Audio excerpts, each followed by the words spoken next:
They say you can tell a lot about a company by the way they fire people. Well, I could tell this place was rotting from the inside the moment they gave Linda from marketing a $200 DoorDash gift card for her early retirement and then made her train her replacement. That was 3 months ago. She cried in the break room between walking the intern through Tableau dashboards. I bought her a gas station donut and a black coffee. She said it was the nicest thing anyone had done for her all week. So yeah, by the time I got the knife, I wasn't surprised. Just insulted. But we're not there yet. For the past 10 years, I was the compliance manager at a mid-sized tech company that loved buzzwords and hated scrutiny. You know the type: open floor plan, unlimited PTO, which means you never take it, and kombucha on tap to distract you from the fact that your boss makes triple your salary to golf with strategic partners. My job was simple on paper: reconcile vendor invoices, flag anomalies, make sure the books didn't look like abstract art when the auditors came knocking. In reality, I was the last dam holding back a flood of financial diarrhea no one wanted to admit was seeping through the foundation. Most days started the same: arrive early. The mug no one else used, a chipped one that said "World's Okayest Boss," fire up Excel, and dive into a pile of expense reports that made less sense than a toddler's crayon drawing. Like, why did team building Topgolf cost $8,927? And why did it include 6 separate Uber rides to a steakhouse afterward, all under the same VP's name? You learn to stop asking out loud. You just document, timestamp, and save it to your CYA folder. Cover your ass. Now, before we go further, hey, yeah, you. If you're listening to this and you've made it this far without hitting that subscribe button, what are you even doing? 90% of folks never subscribe, and it bums the team out worse than HR's pizza parties. Hit that like, hit that sub. It keeps our petty little revenge engine running. All right, back to the drama. So there I was in my well-worn groove. Paper pusher, ghost in the hallway, invisible cog in a broken machine. The kind of employee they forget to invite to the company picnic, but definitely remember when payroll goes sideways. My boss, Warren, the kind of man who thought synergy was a personality, once told me during a one-on-one, "Your job's important, but not essential." He said it while sipping a $7 matcha latte I expensed for him because he forgot his card. Charming guy. Warren loved creating vague line items like special projects and innovation strategy allocation. Translation: slush funds. One time I flagged a $12,000 charge listed under creative team revitalization, which turned out to be a weekend at a Napa Valley resort for him and 3 consultants who all had the same last name and only appeared in his Instagram stories. He made me remove the expense note that said, "This is not a real business expense," and replace it with "leadership retreat." I added a smiley face. He didn't notice. But here's the part no one saw. For the last 6 months, I'd been working with an external auditor named Ben. Quiet guy, sharp as hell, wore the same corduroy blazer every time he came in. He started poking around after a random vendor audit raised red flags. At first, it was just routine questions. Then it became biweekly sit-downs. Eventually, I started saving everything. Every shady approval. Every oops, forgot to loop you an email. Every invoice that didn't match a deliverable. Warren didn't notice. He was too busy adding golf balls to his calendar like they were meetings. I wasn't planning anything, not at first. I mean, who actually thinks their boring little compliance job will one day blow the hinges off the executive floor? But the universe has a sense of humor. And Warren made a fatal mistake. He thought I was harmless. It hit my inbox at 3:14 p.m. like a digital sucker punch. Subject line: exit interview 30 minutes. No preamble. No "hey, can we talk?" Not even a passive-aggressive Slack message. Just a sterile Outlook box sitting there between a phishing awareness training reminder and a lunch order confirmation from the cafe downstairs. Sender: HR operations. Not even a name. Cold as a corpse. I clicked it out of pure reflex, thinking maybe it was sent by mistake. Maybe some poor intern meant to schedule it for someone else, someone who deserved it. But no, there it was. My name bolded and alone, top of the attendee list. Location: conference room B. Time: Friday, 9:30 a.m. Duration: 30 minutes, like that's all the time you need to sweep 10 years of loyalty under the rug. No subject line modifiers. No "thank you for your service" boilerplate. Just a digital bullet to the skull. My first thought wasn't panic. It was, of course. Of course they didn't have the guts to look me in the eye. Of course Warren didn't send it himself. That man couldn't fire up a microwave without burning a bridge. HR was his human shield, the beige army of just following protocols whose job was to sand down all the sharp edges left behind by men like him. I stared at the invite for a good 5 minutes. Didn't accept, didn't decline, just hovered over it like maybe the pixels would rearrange themselves into something more humane. They didn't. Then, as if on cue, Warren strolled past my desk, pretending not to notice me, even though he always pretended too hard.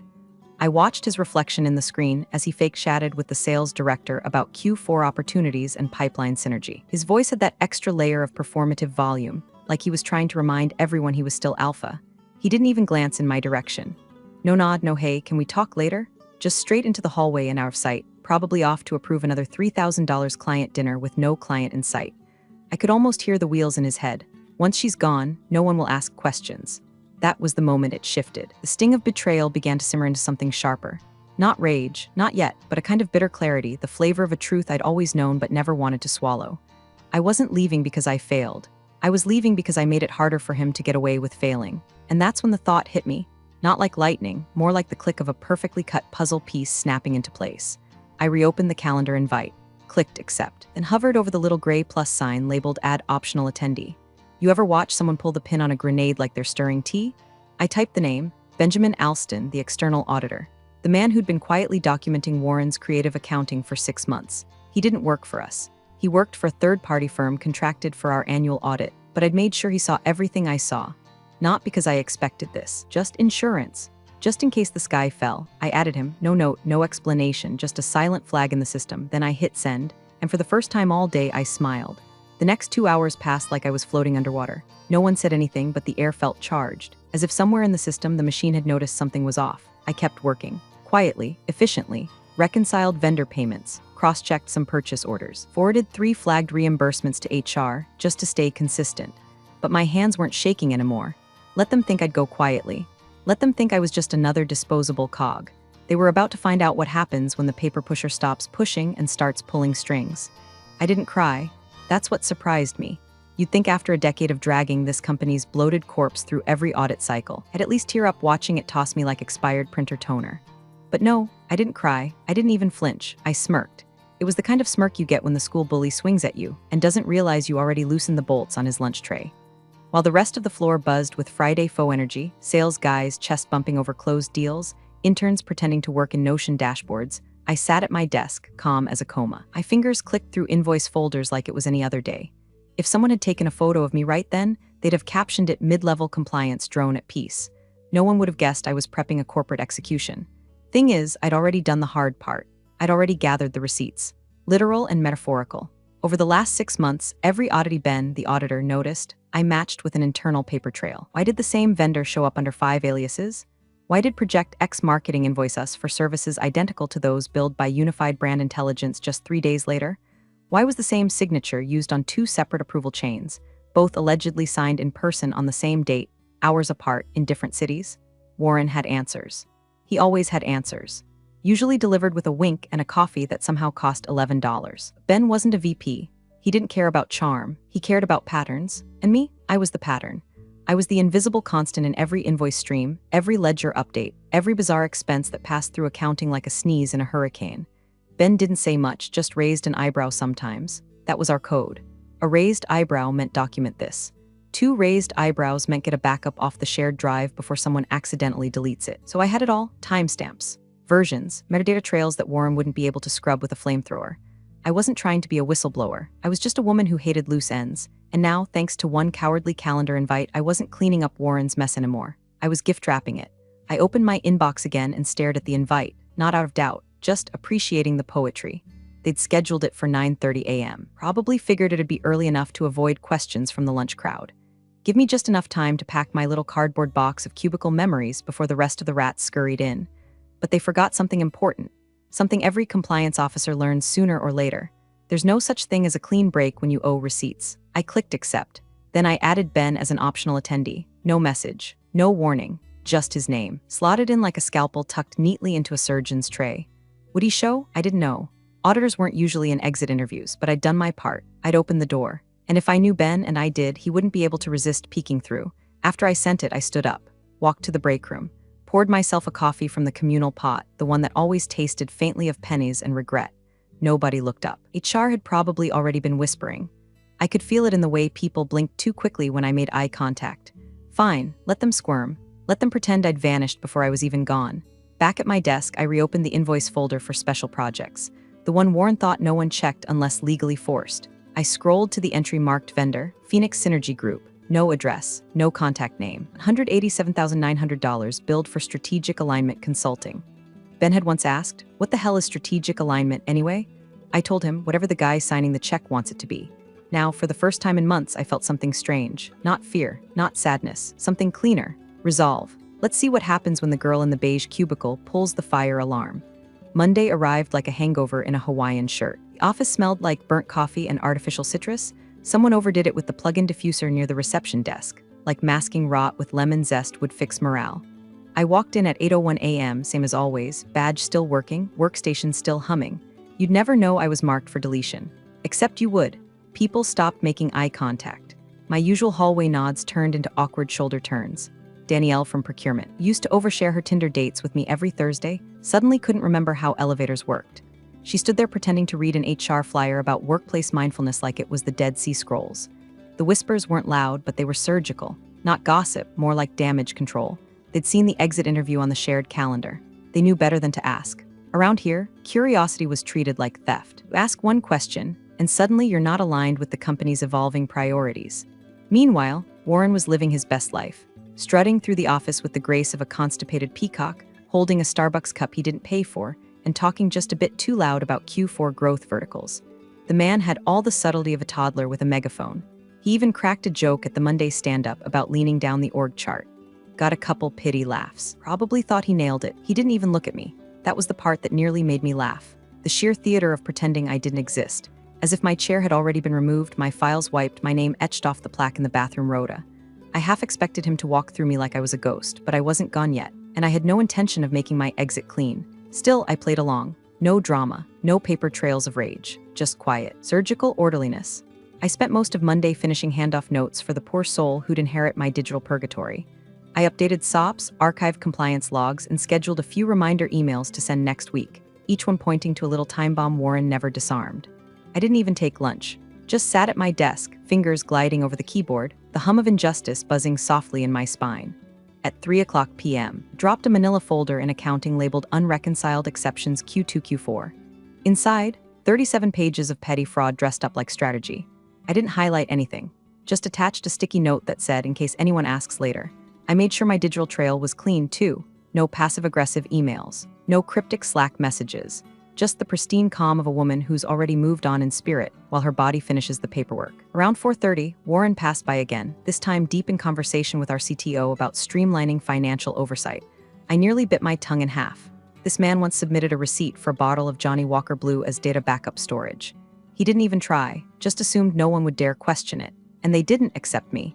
But that was the game, right? Keep the room just dumb enough to applaud nonsense, and you can do whatever you want. Only now the room wasn't as dumb as he thought. I'd made sure of that. At 5:00, I shut down my monitor and locked the drawer to my desk. I left the office with nothing but my purse, my backup drive, and a comm so sharp it could cut glass. No tears, no goodbyes, just one final email to HR. Per policy, all files have been archived. Please let me know if anything remains outstanding before Friday. It was the kind of email that said, I'm not mad. I'm just making sure there's a record before the fire spreads.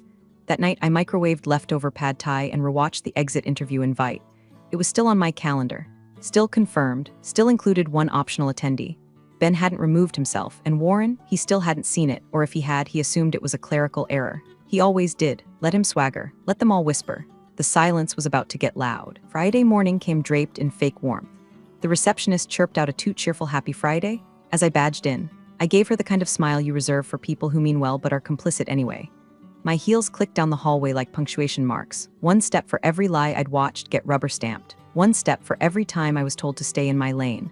I was early. Of course I was early. Conference room B was already set up. Windowless, beige, depressing in that corporate purgatory kind of way. The table had been wiped clean, probably by the same intern who would be repurposing my desk by Monday. There was a pitcher of water, a legal pad no one would use, and 3 chairs, 2 upright, 1 slightly crooked, like even it didn't want to be there. At 9:27, I took my seat. At 9:29, HR arrived. Julie from Employee Lifecycle walked in with the smug serenity of someone who thought passive cruelty was just business efficiency. She gave me that pursed-lip smile that said, I've done this 100 times, and I'll do it 100 more. Thanks for being prompt, she said, sliding into the chair across from me like we were about to review my smoothie subscription, not my entire professional existence. I nodded. One-word answers were my armor now. At 9:30, she began. I just want to thank you for your years of service and acknowledge the contributions you've made to the team. She had notes. Bullet points. Pre-approved talking points from the same template they probably used for laying off janitors and C-level execs alike. A few lines about organizational restructuring, one soft warning about proprietary information, and something about COBRA benefits. I didn't hear most of it. I was watching the time. And then, at 9:33, the door opened. Ben walked in like a man late to lunch, not a man holding a metaphorical detonator. No fanfare, no announcement, just a quiet nod, a pulled-out chair, and a laptop he placed carefully in front of him. He didn't say hello, he didn't look at me, but he was there. I saw Julie's brow furrow slightly. Auditors weren't standard in these meetings, but she said nothing. Warren, however, was a different story. Because yes, he had shown up 3 minutes late, of course. Wearing his I'm a chill boss fleece vest over a button-up he probably Febrezed instead of washing. He walked in mid-sentence, apologizing with a grin and zero eye contact. He froze when he saw Ben. It was subtle, but I clocked it, the stumble in his stride. The quick glance to Julie like she'd suddenly grown a second head. And finally, that flash of recognition, the one that says, "Oh no. I've seen you before, where have I seen you?" Ben didn't look up. He just opened his laptop and began typing. Calm, silent, present. Warren recovered, sort of, cleared his throat and mumbled something about oversight continuity. Julie gave a vague nod. Her eyes flicked between the two of them, but she kept reading her script. "We appreciate your contributions, and we're confident this transition will be as smooth as possible." I almost laughed. Smooth wasn't the word I'd use for what was coming. Ben finally looked at me. Not a smile, not even a raised eyebrow, just a nod, a silent signal, confirmation. He'd seen the invite, he chose to be here, and with that, the trap was officially set. For the next 20 minutes, I played the role. I signed the exit forms. I asked perfunctory questions about benefits, rollover, and final paychecks. Warren sat stiffly, answering only when prompted. His confidence was paper-thin now. Julie didn't notice, or pretended not to. Ben said nothing, but the silence was seismic. The meeting ended like a bad date, forced smiles, vague promises to stay in touch, and a parting gift, a branded notebook with the company logo, as if that was supposed to make up for a decade of erosion. I tucked it into my bag like a souvenir from a failed cult. As we filed out, Ben remained behind. Warren hesitated at the door, clearly unsure whether to shake his hand or run. In the end, he did neither. He just left. I walked out into the hallway, the fluorescent lights suddenly too bright. It was done. Not the fallout, not yet, but the first domino had tipped. The silence had been broken, and the reckoning had begun. It started with a whisper, just a breeze, really. The kind of office chatter that slips between cubicles and hides behind forced laughter. Around noon, I heard it. "Did you hear about the freeze?" A murmur near the printer. Someone from finance, voice pitched a little too high to sound casual. I didn't flinch, just stirred my yogurt and kept scrolling through my offboarding checklist. 2 rows down, I heard it again, this time from accounting. All expense reports just got locked, every last one. I closed my eyes for half a second. Ben hadn't just attended the meeting. He'd pulled the lever. No email, no message, no heads up, just a quiet act of escalation. That's how real auditors move, without fanfare, without warning. I'd given him 6 months of breadcrumbs, and he'd finally decided to follow the trail through the front door. By 1:15 p.m., the finance team's Slack channel had gone full DEFCON 2. Screenshots flew like confetti. Account frozen, contact your admin. Budget owners were pinging each other, trying to figure out who pulled the plug. Purchase order systems went dark. Someone tried to expense a $42 lunch from brand development strategy and got a rejection prompt that just said, "Access restricted." I refreshed my inbox. Nothing, no calls, no panicked messages from Warren. Interesting. By 2 o'clock, someone said the words out loud. Auditor escalated it. I was in the break room, sipping stale coffee from a paper cup. Danielle from procurement walked in, phone in hand, whispered it like it was a curse. Apparently he flagged the termination, said it was retaliatory, escalated it to his firm. She didn't look at me, but she didn't need to. Everyone knew who he was, and everyone knew who I was. I took another sip. Lukewarm, bitter, perfect. Around 2:45, I passed by accounting on my way to shred some old compliance binders. Their door was half open.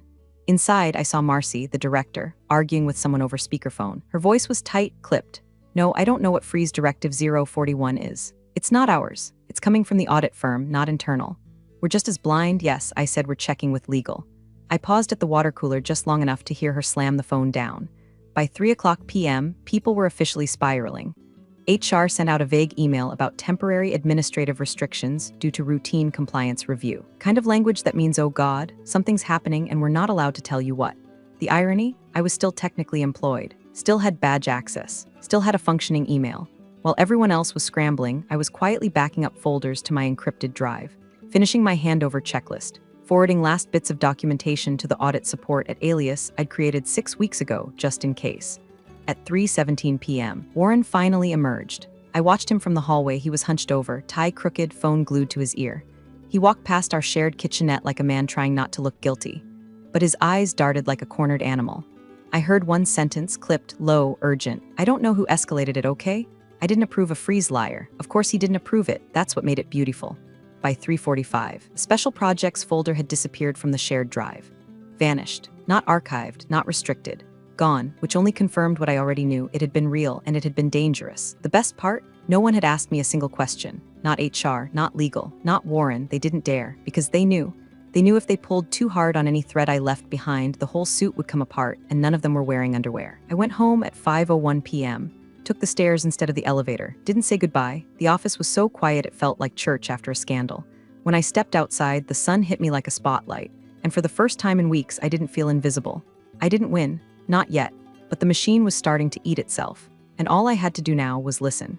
It happened around 9:42 a.m. on Tuesday, 2 full business days after the exit interview. That's how long it took for the cracks to show in Warren's perfectly gelled facade. I was sitting at my desk, calmly labeling a backup drive CYA final in all caps, when I heard the unmistakable stomp of polished shoes over vinyl tiles. Not the confident clip-clop of a man in charge. No, this was different. This was the frantic, jittery cadence of a man whose kingdom was on fire, and who just realized the fire extinguisher was full of gasoline. Warren blew through the office like a heat wave in a server room, face blotchy, shirt wrinkled, tie loosened like he'd lost a fight with a fax machine.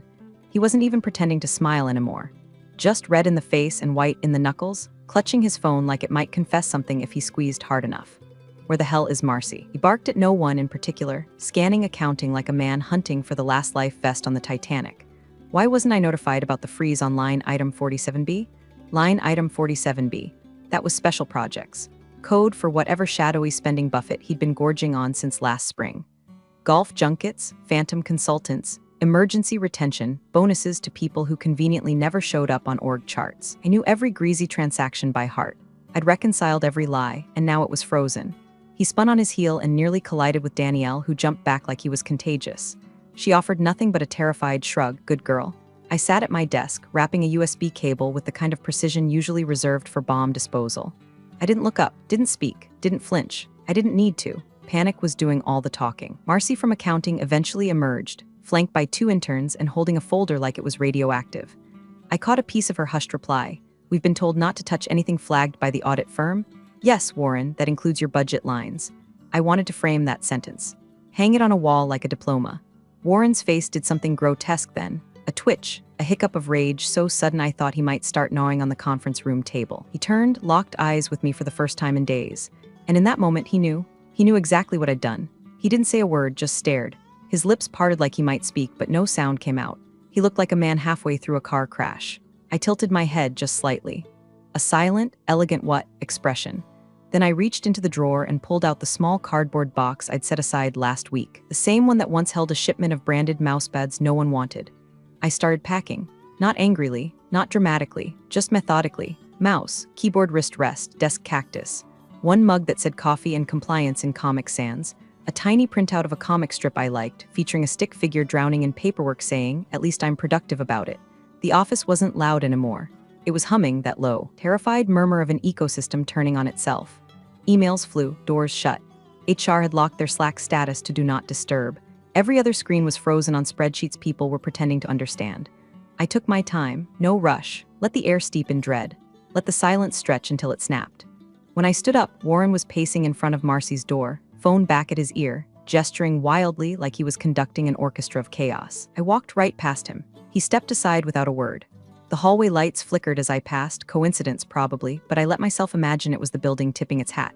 The elevator dinged. I stepped in alone. No goodbyes, no exit interview sequel. Just me, my little box, and the beautiful implosion I left behind. Vindication wasn't loud. It was quiet, steady. I didn't need to scream. Warren was doing it for me. The boardroom on the 17th floor had always looked more like a spa waiting lounge than a place where people made million-dollar decisions. Pale wood, cushy gray chairs, a 12-foot mission statement stenciled on the back wall in an unreadable sans serif font. Innovation, agility, integrity. The irony of that last word could have powered the damn building. I wasn't there, obviously. By then, I was sipping burnt diner coffee out of a chipped ceramic mug 2 towns over, watching a freight train roll past the window like it was a sermon. But I'd worked there long enough to know exactly how that meeting went down. At 9:00 a.m. sharp, the board gathered for what the invite labeled Executive Oversight Session Urgent. The kind of subject line that turns VPs into wet towels. The CFO had called it, which meant it wasn't optional, which meant Warren was screwed. First thing up on the screen, projection of quarterly discretionary spending from the past 18 months.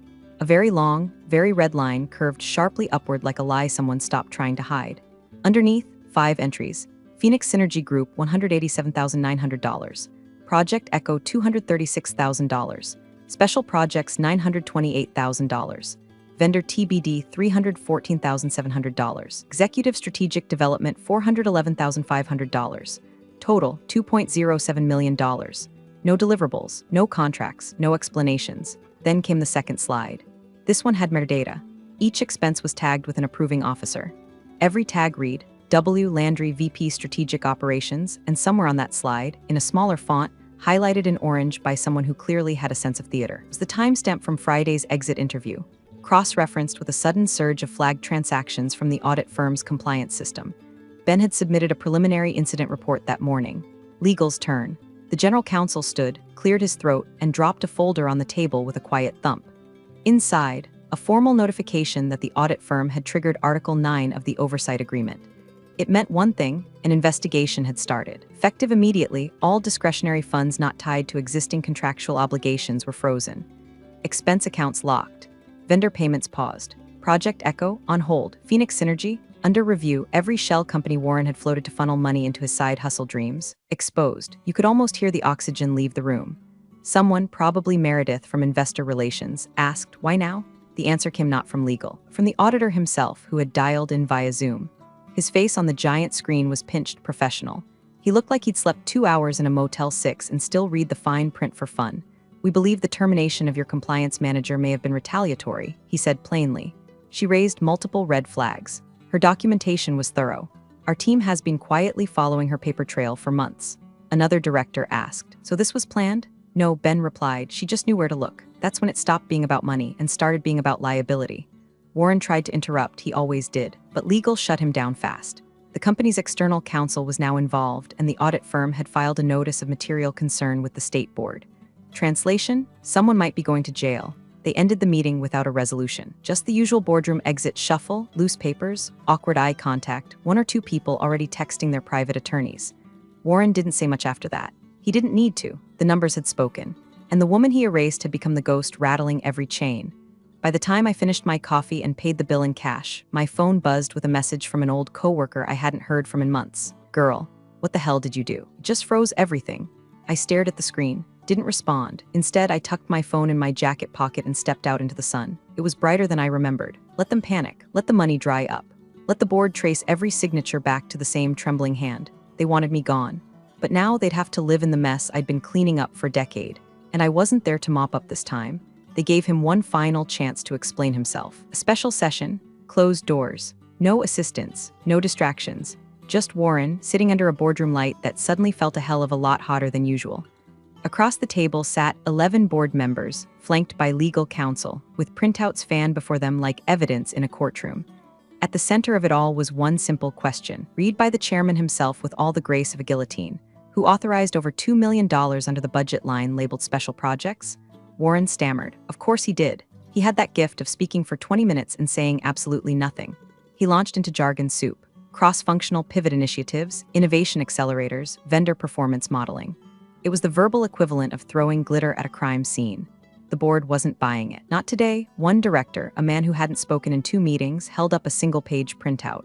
"This is from the audit firm's preliminary findings. It traces every transaction to your approval chain.